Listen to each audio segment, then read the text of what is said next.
But first, Iraq's prime minister says he is now calling on parliament to go into session on July 1st. That is the first step in forming a new government in that troubled nation. Today's announcement follows that statement from Nouri al-Maliki that he would not give in to international pressure and form that emergency government, something that he called a coup against Iraq's constitution.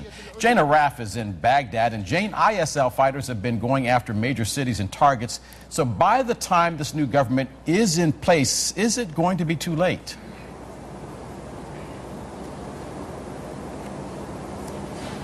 Dale, I think a really important thing to remember here is it's really nice to have a government here. It's going to be a lot better than it was, but that's definitely not going to solve the problem. So the reason they really need a government is because all of this political paralysis and infighting just makes it harder to command a fight on the battlefield.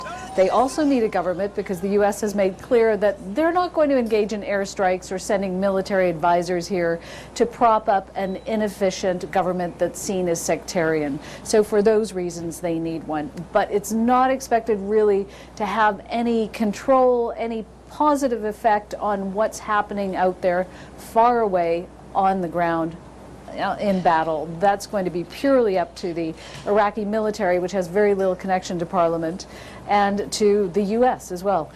So Jane, exactly what can we expect from the government in Baghdad over the next week or so?